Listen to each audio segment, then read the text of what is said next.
Olá, meu amigo, minha amiga. Estamos de volta com o nosso Portal do José, hoje com as mãos cheias de desmascaramentos para fazermos em relação a algumas criaturas que andam fazendo mal por todos os lados aqui no nosso país. São picaretas, vigaristas políticos, estelionatários da fé pública que estão ainda envenenando uma parcela considerável da sociedade, comandados todos eles pela figura do chefe da Orcrim, que esteve à frente do nosso país e que, infelizmente, entre um almoço e outro, o senhor Paulo Gonet ainda não denunciou. Mas essa também é uma das missões da cidadania, a gente levar essa informação para a sociedade brasileira, para que cobre do senhor Paulo Gonet que ele dê uma satisfação à sociedade brasileira. Porque os criminosos, na medida que eles ficam impunes, eles vão se sentindo empoderados. Ontem eu mostrei para vocês uma insanidade do comportamento da figura abjeta, agora a gente tem que sublinhar essas coisas também, né? Do ex-presidente da República, do inelegível, que está disposto a vender a nossa soberania nacional desde que ele consiga um habeas corpus do governo norte-americano, vejam só, de Donald Trump, para poder disputar as eleições em 2026. Eu vou falar para vocês aqui algumas das consequências possíveis dessa insanidade e como que ele tem que ser demandado por esse tipo de fala absolutamente entreguista, antipatriótica. Vou conversar com vocês também sobre outras criaturas que estão atirando numa coisa, mas o tiro está saindo pela culatra. Eles estão sendo ali, estão sofrendo o rebote das suas maldades também. Bom, vou conversar com vocês também de coisas muito importantes e positivas, mas antes de mais nada, é sempre muito importante convidar você que está chegando agora ao nosso portal e ainda não é inscrito, para que, em primeiro lugar, você dê o clique e se inscreva aqui conosco. Depois conheça os nossos outros vídeos, se você gostar, compartilhe, recomende, nunca se esqueça de dar o seu joinha, o seu comentário, se puder, se inscreva também no nosso clube de membros. É uma forma adicional que você tem para prestigiar aqui o nosso portal e fazer ele chegar a mais pessoas como você, tá legal? Então, seja muito bem-vindo e muito bem-vinda e vamos seguir aqui com os nossos temas. A gente abordei com vocês, no nosso encontro anterior, uma coisa que ainda não está repercutindo suficientemente, que é o comportamento dessa figura desesperada que tem um caráter voltado para o crime, para a insanidade junto com o crime, e que resolveu dar uma declaração que retiraria o Brasil dos BRICS, afetando todo um bem-estar da sociedade brasileira, interesses do nosso país, interesses das empresas, dos negócios aqui no nosso país, por uma questão de capricho, para ser um vassalo, para puxar saco de Donald Trump. E mais do que isso, ele está disposto, ou estaria disposto, caso ele tivesse a sua elegibilidade recobrada, de ceder um território nacional para uma base norte-americana aqui. Então, nós todos ficaríamos absolutamente próximos de algum tipo de hecatombe se a gente não se curvasse de uma vez por todas aos mandamentos do império, né? Dessa gente insana que está lá. Então vocês imaginem só, a gente poderia sair de uma situação de bloqueio comercial, de tarifas, para uma situação mais hostil. Agora, mais do que isso, tendo aqui no nosso país uma base alienígena de um país que está com conflitos com outras nações o tempo todo, desde sempre, nós podemos colocar o nosso território também como alvo. E aí como é que fica? A população ali que ele quer colocar, ele pensa em doar, né, um território nacional, o que no Código Penal Militar seria um crime de traição com o resultado de uma pena de morte caso o Brasil estivesse no conflito, como eu conversei com vocês. Mas vocês imaginem só, as populações ali do Paraná, de Santa Catarina, Rio Grande do Sul, e aí São Paulo, Minas Gerais, todo mundo é sujeito ali a sofrer as consequências de um ataque, de uma situação militar. Parece uma coisa de Guerra nas Estrelas, mas não é não, gente. Situações inimagináveis não são, não. População de Gaza que o diga. Vocês imaginem só, os russos anunciaram, alguns meses atrás, uma nova arma que vem como uma coisa absolutamente indefensável. As imagens não são muito boas, mas dão a noção para a gente de mísseis que vêm de cima, né? Eles não vêm de lá, vêm lá de cima, numa posição absolutamente vertical, como um flash, né? Atingindo. Aqui dá para ver um pouco, né? Acho que vai dar para os clarões, ó. Gente, isso impressionou todo mundo, todos os analistas militares, enfim. Então a gente vai querer uma base norte-americana aqui. Gente, vou falar uma coisa para vocês. Eu fiquei muito indignado, externalizei essa minha indignação e algumas pessoas já estão se tocando de como esse troço que foi dito aí, esse propósito, é uma coisa absolutamente abjeta, inaceitável, tem que ser repudiada com letras maiúsculas.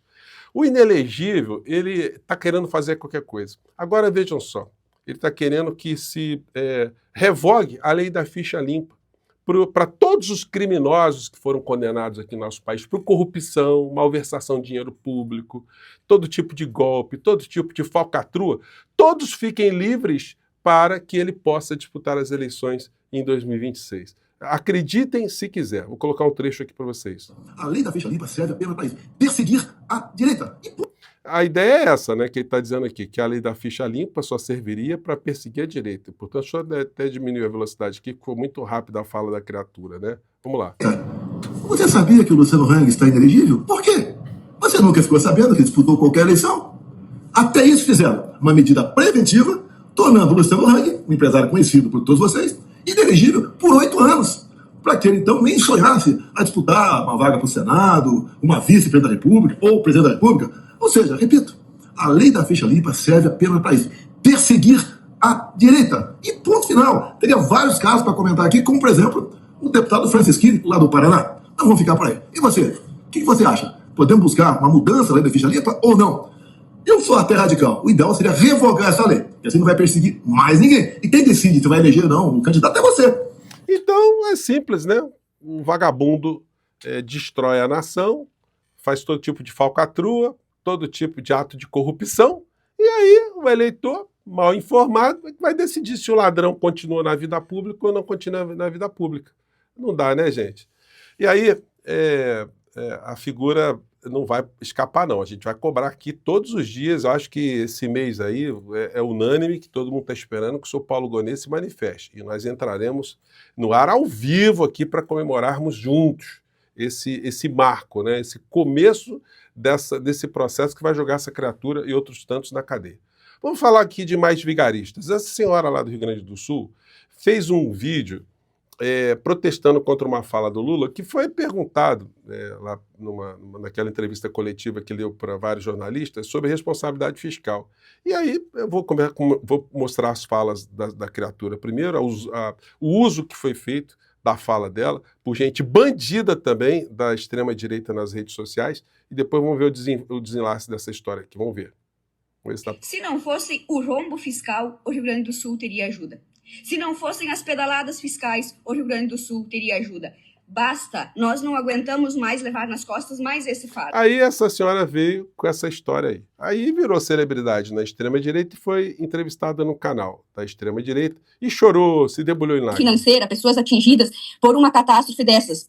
A gente, como gaúcho, escuta um chefe de Estado falar um horror desses, uma atrocidade dessas com a dor do gaúcho, é impossível ficar quieto. Porque... Então, essa senhora, que, me desculpe aqui, tá, gente, é uma bandida, não tem como falar de outra forma, porque o presidente da República, ele falou um dado concreto, ele estava respondendo essa pergunta aqui sobre responsabilidade fiscal, se ele estava cuidando das finanças. Ele falou, olha, nós fizemos aqui um esforço máximo e nós não tivemos rombo. E se nós não tivéssemos gastado dinheiro do orçamento com a catástrofe que aconteceu no Rio Grande do Sul, o superávit nosso aconteceria. Foi isso que ele disse, né? Bom, vamos ver esse trecho aqui. O que a gente quer saber é se o senhor considera que cumpriu a necessidade de baixar o rombo fiscal, de resolver o rombo fiscal. Olha, eu vou só repetir o seguinte. Não existiu rombo fiscal. Rombo fiscal existiu no governo passado. No governo passado, houve rombo fiscal de quase 2,6%. No nosso não houve. Aliás, se não fosse o Rio Grande do Sul, nós teríamos feito superávit. Pela primeira vez em muitas décadas. Então, gente, foi isso que o presidente quis dizer. Vejam só um jornal do Rio Grande do Sul. 7 meses após a enchente, o governo federal repassou 58% dos recursos projetados para a recuperação no Rio Grande do Sul. Porque tem uma série de burocracias, né? Órgão criado para centralizar esforços pela reconstrução do Estado já teve status de ministério. Passou a secretaria e agora será a Casa do Governo. Para 2025, o Planalto projeta foco na conclusão das ações previstas. E o que foi remetido para o Rio Grande do Sul, gente, foi o montante de 64 bilhões e 400 milhões de reais de 110 bilhões e 900 milhões de reais que estavam previstos, que ainda estão indo, né? Então, é muita patifaria essas pessoas virem fazer esse quadrinho de suposto desespero, que o presidente da República está culpando o povo gaúcho. Francamente, é só gente muito ruim da cabeça para acreditar nesses vigaristas, né? Mais uma desmascarada. Alta da inflação de alimentos sob Bolsonaro contradiz Boné. Comida barata novamente. Os bolsonaristas fizeram esse bonezinho, né? Todo mundo, volta Bolsonaro que a comida vai ficar mais barata. Só que é o seguinte, são tão vigaristas que se o governo Lula, se o setor de comunicação começar agora a expor essas situações, essa gente vai ser desmoralizada, porque vejam só os dados no governo Bolsonaro. A inflação na cebola, 189%. Óleo de soja, 164%. Fubá, 111%. Batata, 110%. Feijão, 109%. Mamão, 108%. Farinha de milho, 94%. Acém, 93%. Açúcar, 91%. Café em pó, 88%.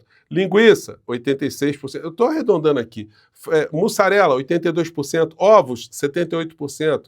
Frango, 78%. Leite longa-vida, 69%. Derivados de carne, 66%. Arroz, 66%. Então, gente, é muita bandidagem, é muita vigarice. E aí, essas criaturas estão querendo agora chamar atenção diante do que está se avizinhando para essa turma toda, ou seja, a cadeia, que uma instituição estrangeira contaminou o processo social brasileiro, enfim.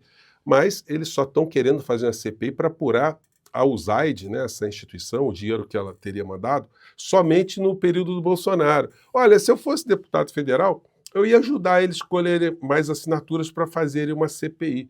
Porque essa CPI teria que buscar os dados desde os anos 60, porque desde os anos 60 a USAID coloca dinheiro aqui para perverter a nossa democracia. Só que tem um negócio que apanhou essa gente de surpresa, né? Todos eles aqui, o escândalo por trás da USAID que você não vê, todo mundo falando. Todos esses, maior escândalo político da história. Outro canal, urgente, Trump e Musk descobrem o maior escândalo mundial. Essa criatura, aliás, tem uma surpresa para ele, né? Hoje o Supremo Tribunal Federal negou o recurso de Gustavo Gayer por ofensas a senadores e Supremo.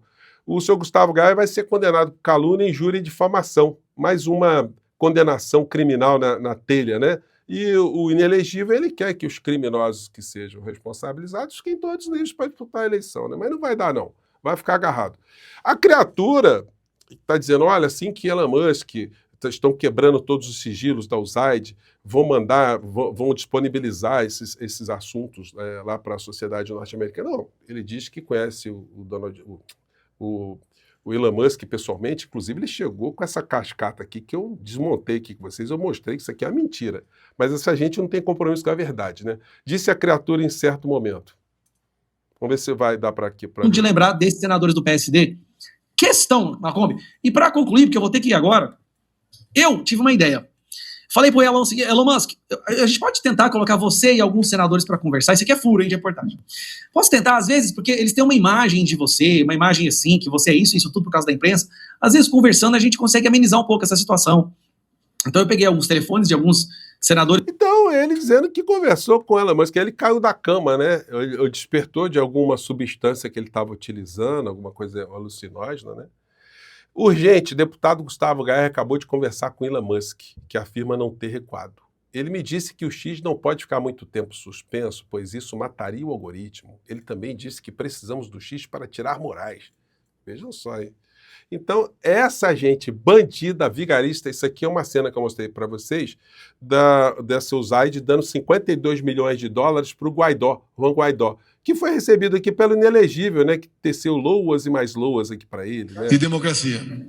O Brasil está Então, quer dizer, a mesma figura que foi recebida por todo mundo aqui no Brasil, até o Mourão sentou com o Guaidó, só que tem uma matéria de hoje, nessa sexta-feira. O governo Bolsonaro assinou acordo com a agência de Trump, que Trump chama de corrupto. Então, seu Dudu Bananinha, o seu papai assinou um convênio com a USAID de 100 milhões de dólares. O senhor vai investigar isso também? Quem é que botou essa grana no bolso? Para onde foi esse dinheiro? Por que que o governo do papai assinou, já que é uma agência de esquerdistas, né? Apoiando esquerdistas? É muita gente, me desculpe, gente, vagabunda e ignorante. Porque se eles colocarem uma lupa em cima desses sites, eu acho que de repente eles vão até prestar um serviço público ao Brasil. Eu não sou contra, não, que essa CPI vá adiante. Porque essa gente ignorante, quando eles atiram por um lado, muitas coisas acabam até se ferindo. Porque a ignorância tem dessas coisas, né? Gente, eu fico por aqui e a gente volta no próximo encontro. Lembrando que domingo, às 18 horas, eu vou fazer uma live especial com vocês aqui para comemorarmos 1 milhão de inscritos no nosso portal, tá legal? Um grande abraço, tchau!